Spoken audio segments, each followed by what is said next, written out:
Hi, welcome to all.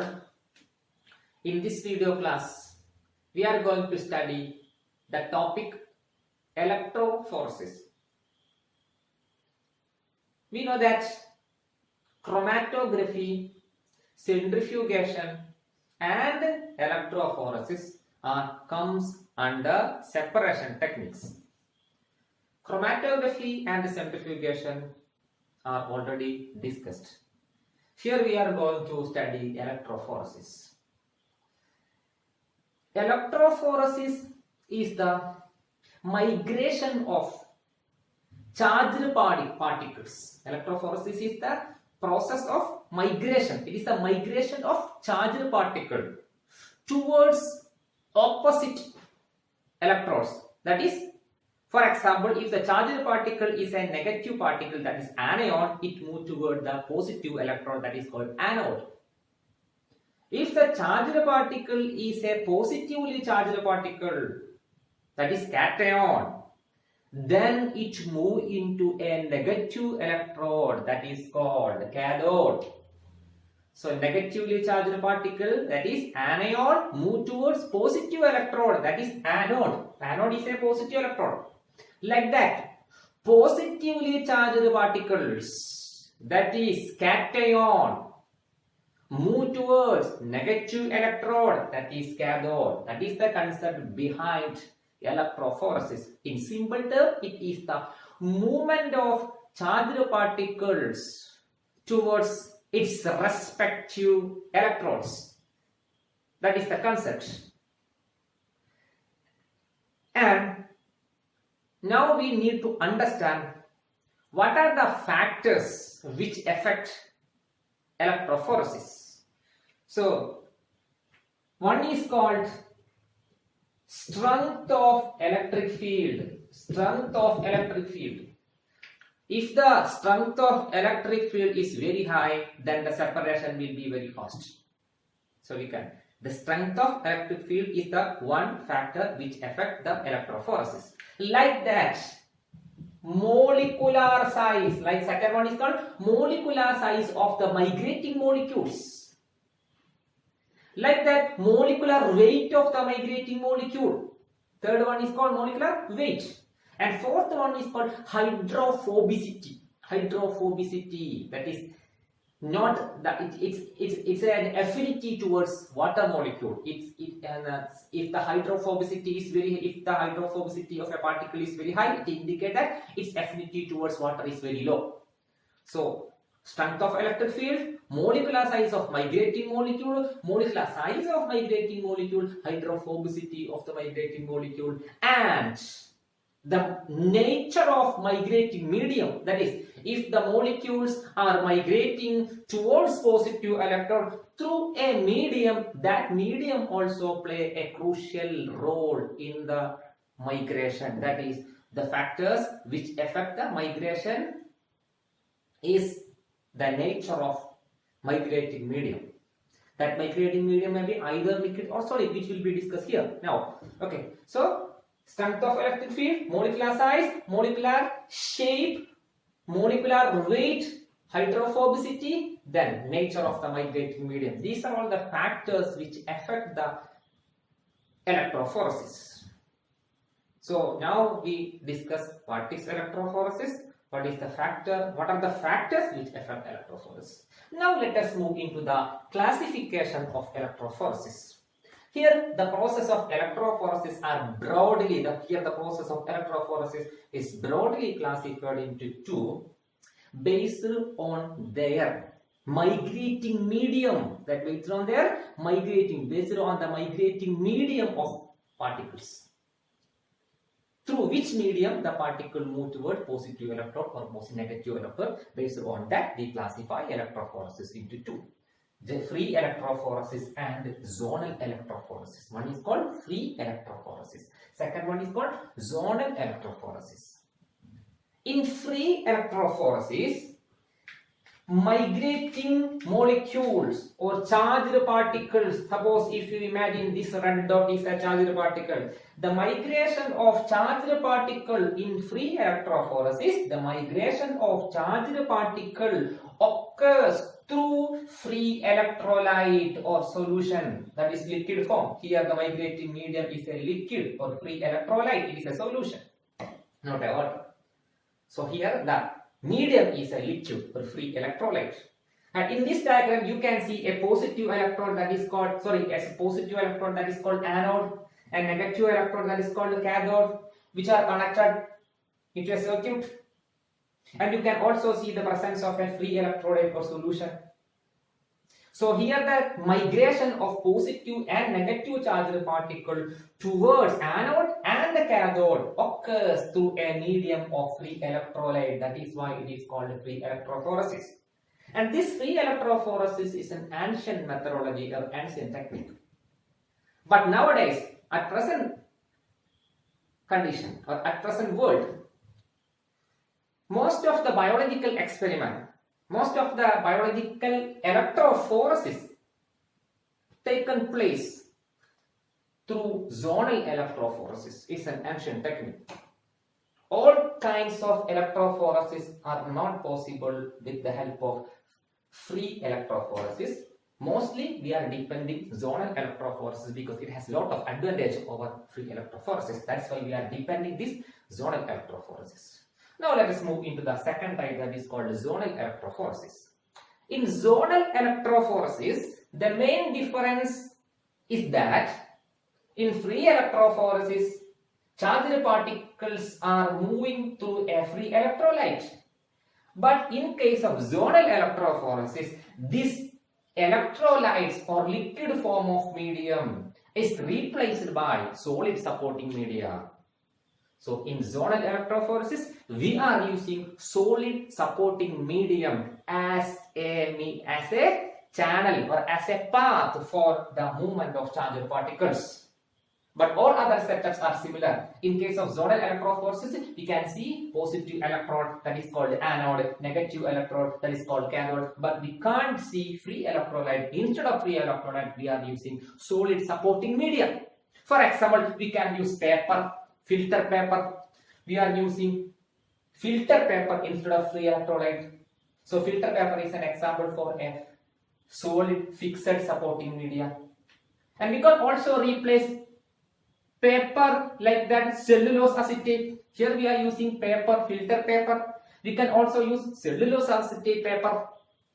That one also an example for solid supporting media. We can also use nano capillary tubes. Like that, we can also use gel. Gel is not an exactly solution. It's called gel. It's a semi-solid. That's why we can also use that gel for migrating as a migrating medium. So the main difference is that here we are using free electrolyte or solution. Here we are using a solid supporting medium. That is the difference. In biology, most of the separation techniques are based on this zonal electrophoresis. That is the concept. Now let us try to understand some of the examples comes under this zonal electrophoresis. Here we need to study mainly gel electrophoresis. In gel electrophoresis, we are using gel or semi-solid as a solid supporting medium. In gel, I am going to explain gel electrophoresis because gel electrophoresis has a lot of application in biotechnology and genetic engineering. That is why we are going to study zonal electrophoresis by using this gel electrophoresis. Okay.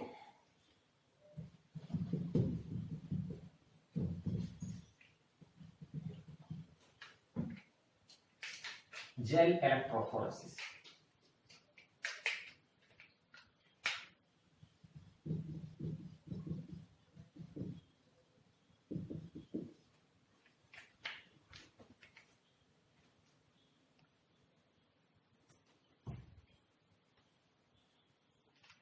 Gel electrophoresis. Gel electrophoresis are usually performed for separating DNA fragments with different molecular size and also different kinds of protein, etc. And we have two types of gel electrophoresis. One is called agarose gel electrophoresis. Agarose gel electrophoresis. Second one is called SDS page. SDS page. SDS page. The expansion of SDS page is that S means sodium do. Sodium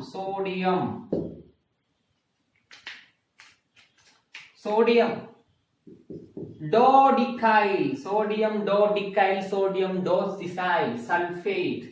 SDS, sodium dodecyl sulfate. Polyacrylamide gel electrophoresis. Polyacrylamide gel electrophoresis. Polyacrylamide gel electrophoresis. This is called AGE, agarose gel electrophoresis. Usually, these agarose gel electrophoresis are performed for separating DNA fragments with a different molecular size. Like that, sodium dodecyl polyacrylamide gel electrophoresis are usually performed or usually used for separating proteins with a different molecular size. That is the difference. So let us take an example of agarose gel electrophoresis. When we take agarose gel electrophoresis, it may be of two different types. One is called horizontal agarose gel electrophoresis and vertical agarose. Agarose gel electrophoresis may be of different type, horizontal and vertical. Normally, when we take an example, agarose gel electrophoresis, I will draw the diagram and you can easily able to understand the concept. In agarose gel electrophoresis, we have an apparatus that is called agarose gel electrophoretic apparatus. Agarose gel electrophoretic apparatus. You can see here, yeah. In this region, you can see positive electrode. In this region, you can see negative electrode. Here you can see positive electrode.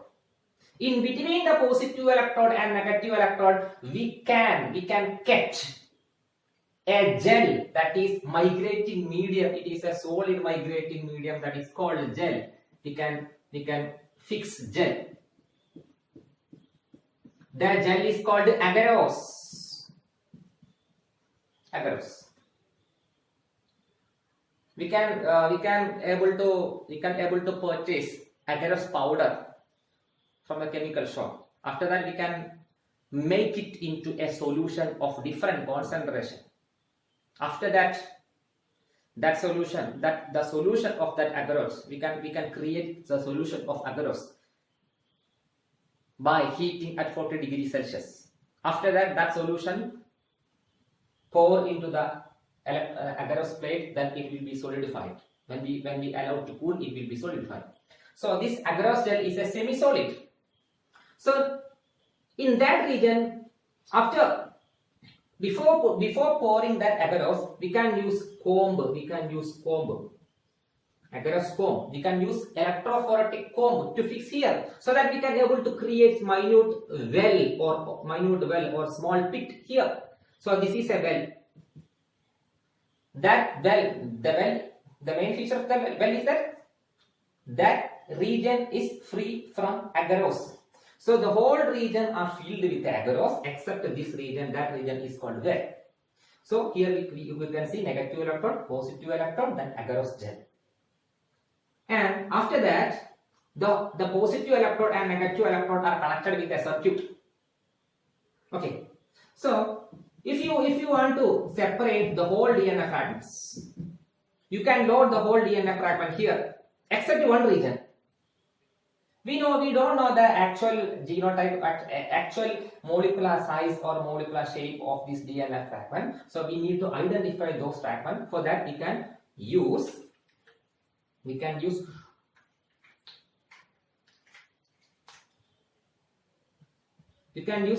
can insert non-DNA, that is a marker G.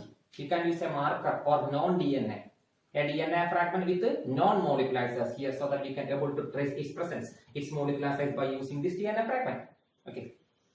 So You load all these DNA fragments here. We know that DNA fragments are with DNA fragments shows negative charge because its sugar phosphate backbone, due to the presence of its backbone. This backbone contains PO4 minus phosphate. That's why DNA fragments shows negative charge. So when we load all those DNA fragments in the well, after the loading of all the DNA fragment here, if we allow the electric, if we switch on the apparatus, if we use minute electric volt, then the negatively charged DNA fragment move towards the positive electron through the minute pores of this gel, So larger DNA fragment moves slowly through the minute pore due to the frictional force acting on this DNA, because larger DNA fragment will move through the minute pore, so it is very difficult, whereas smaller DNA fragment can move very fastly through the minute pore of the cell. So those DNA fragments with a smaller molecular size will be present near to the positive electrode, and those DNA fragments with a larger molecular size can be present far from the positive electrode. That is the concept which is present behind this agarose gel electrophorus. Thus, through this process, we can separate all those DNA fragments based on their charge and the molecular size. And we can also create agarose gel by different concentration. If we change the concentration of agarose gel, then the size of pore will also change.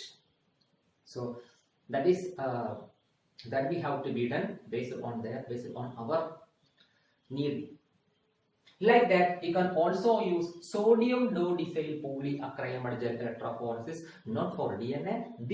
In this gel electrophoresis, we are replacing this agarose gel with polyacrylamide gel.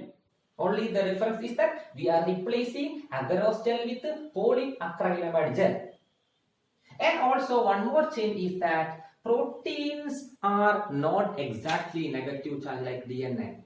Some proteins are positively charged. In fact, proteins are made up of amino acid. DNA are always negative in charge, but proteins are always negative in charge, because proteins are made up of positively charged amino acid, negatively charged amino acid, neutral amino acid, aromatic amino acid, something like that. So before conducting electrophoresis, we have to give all the proteins negative charge. For that purpose, we are depending sodium dodecyl sulfate. So STS gives the whole protein into a negative charged coating. That is why it is called sodium dodecyl sulfate polyacrylamide gel electrophoresis. The whole other processes are similar. Here also you can see positive electrode, negative electrode, circuit, but in place of agarose gel, we are using polyacrylamide gel and also sodium dodecyl sulfate. That is the concept behind gel electrophoresis. Okay.